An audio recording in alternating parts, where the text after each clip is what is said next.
Kumusta mga kasaliksik? Sa lawak ng ating mundo, marami pa ring mga lihim na natatago sa ilalim ng lupa, naghihintay lamang na mahukay at mapag-usapan.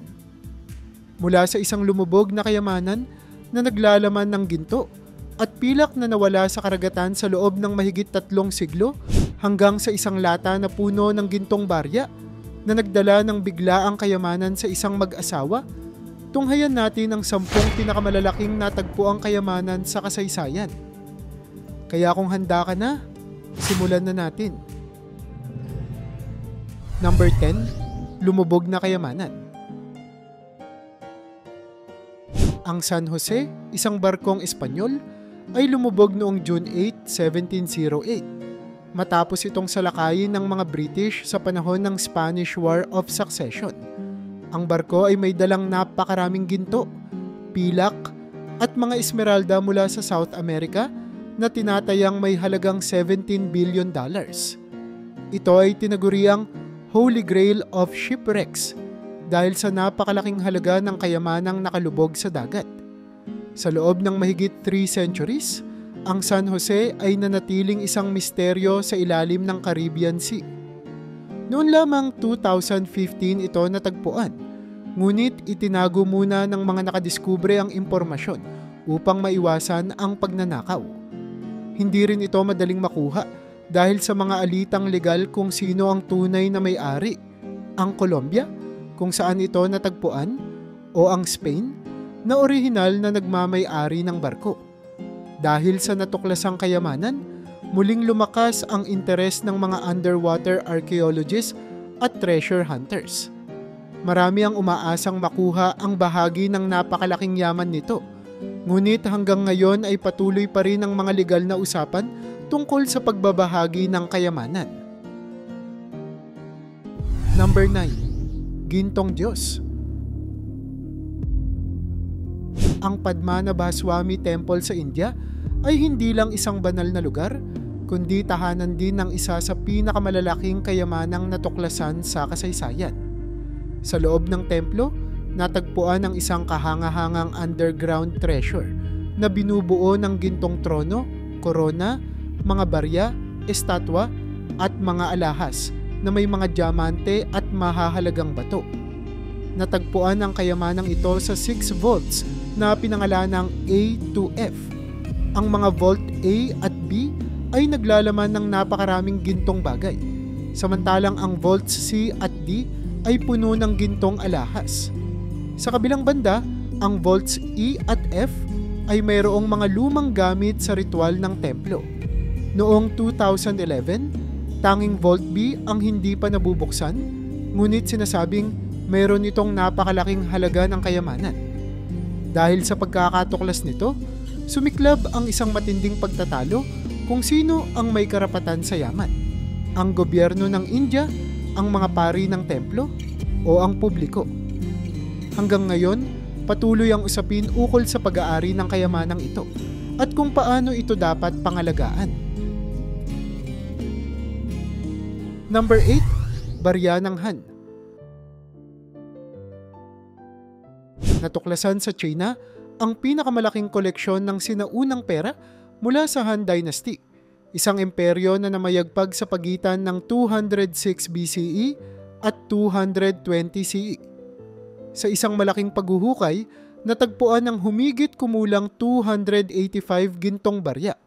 Karamihan ay nasa loob pa ng wooden boxes, na indikasyon na sinadyang itago ang mga ito bago inilibing. Maliban sa halaga ng mismong ginto, napakahalaga rin ng mga baryang ito sa kasaysayan dahil nagbibigay ito ng pananaw sa ekonomiya noong panahon ng Han Dynasty. Ang disenyo at pagkakaminta ng mga barya ay nagpapakita ng sining at kultura ng panahon. Ayon sa mga archaeologists, posible pang may ibang barya sa paligid ng natagpuang kayamanan, kaya't patuloy pa rin ang mga paghuhukay sa lugar. Ang pagkakatuklas ng mga baryang ito ay isang mahalagang bahagi ng pag-aaral ng sinaunang sibilisasyon ng China.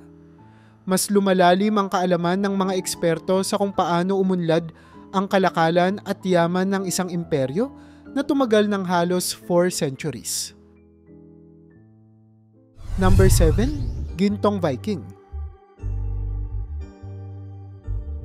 Ang Silverdale Hoard ay isang malaking koleksyon ng yaman na natagpuan sa Silverdale, England noong 2011.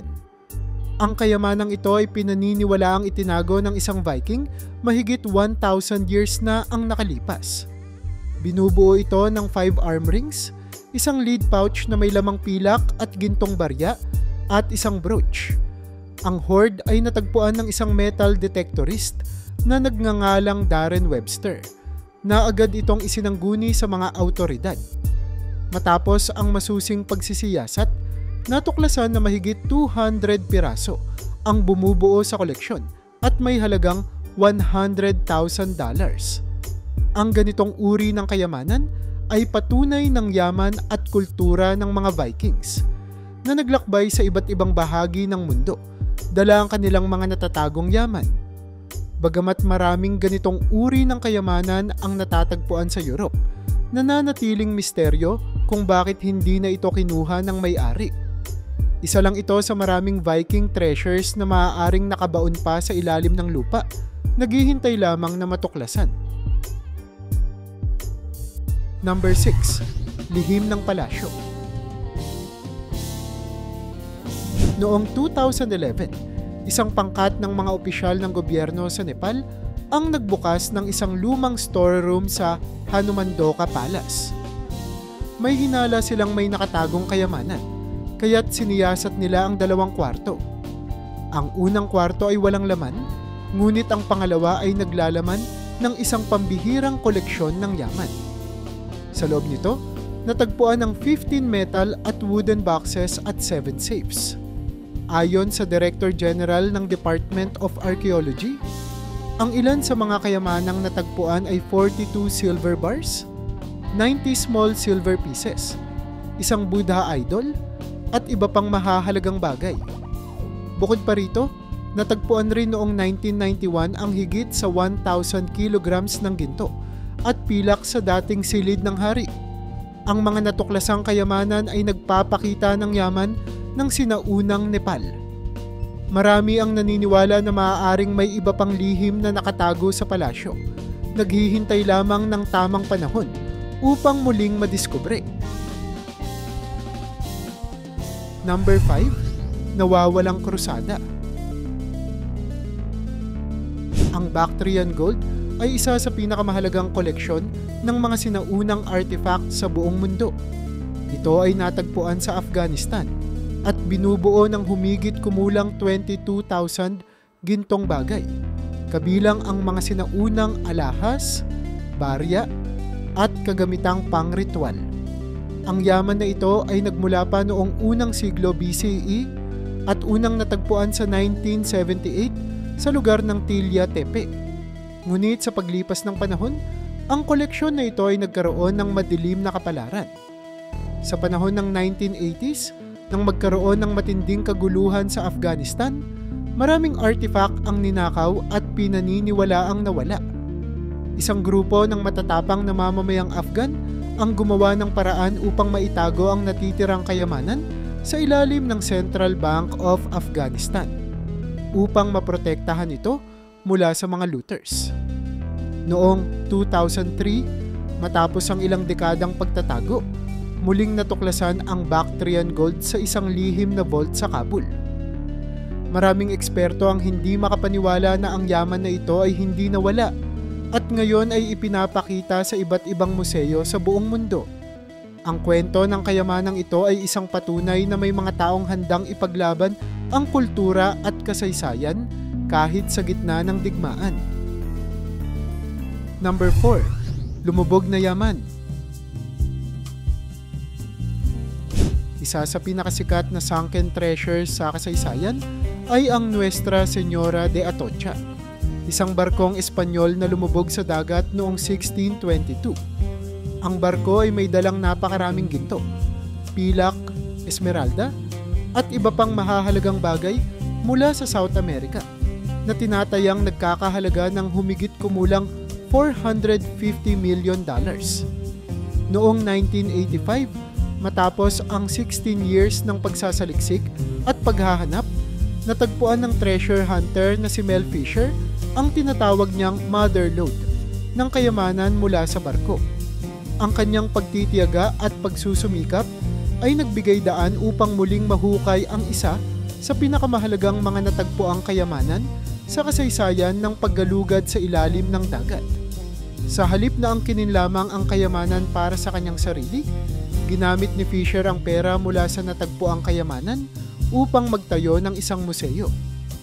Dito, maaaring makita ng publiko ang ilan sa mga natagpuang kayamanan mula sa Atocha, kabilang ang mga gintong barya, alahas, at iba pang mahalagang bagay.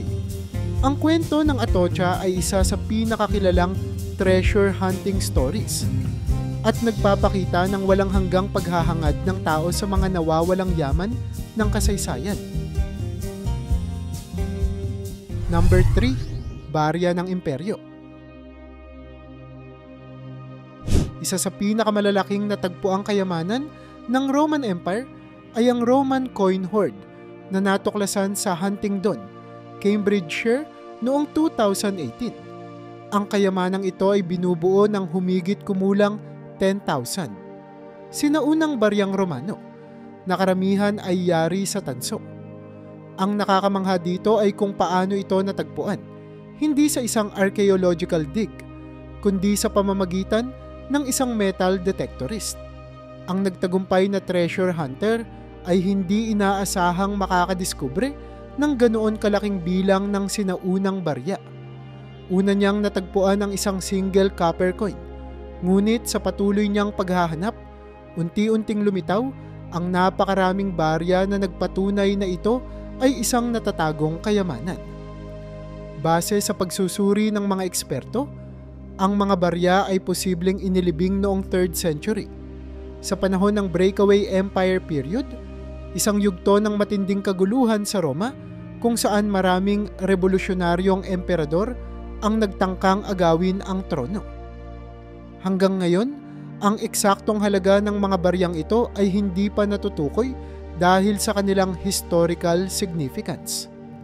Maraming museo ang interesadong makuha ang koleksyon dahil bukod sa material na halaga ng ginto at tanso, ang mga barya ay may dalang kwento ng isang imperyong naghihingalo.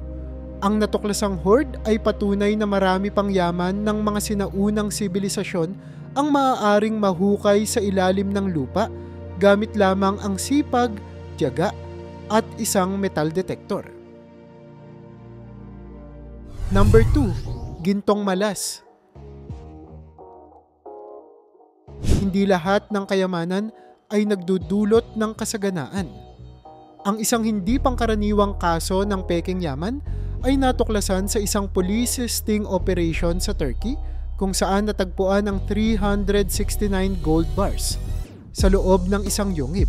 Ang mga pulis ay nakatanggap ng tip na may nakatagong kayamanan sa lugar, kaya agad nilang sinisiyasat ang kuweba na may pasukan na sadyang binalak na harangan. Nang matagpuan ng mga gintong bar, inakala nilang ito na ang isa sa pinakamalalaking natuklasang kayamanan sa kasaysayan. Ngunit nang masuri ito ng mas mabuti, napag-alaman na ito ay gawa lamang sa plaster na pininturahan ng ginto. Ang buong operasyong ito ay bahagi pala ng isang scam operation na pinaplano ng isang teroristang grupo sa bansa. Hindi malinaw kung paano nila balak gamitin ang pekeng ginto, ngunit maaaring sinusubukan nilang lokohin ang mga negosyante o palitan ito ng tunay na ari-arian.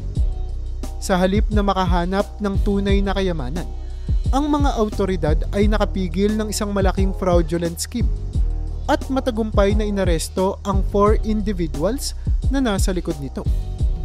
Bagamat hindi ito isang tipikal na kwento ng nawawalang kayamanan, ito ay isang paalala na hindi lahat ng makinang ay tunay na ginto.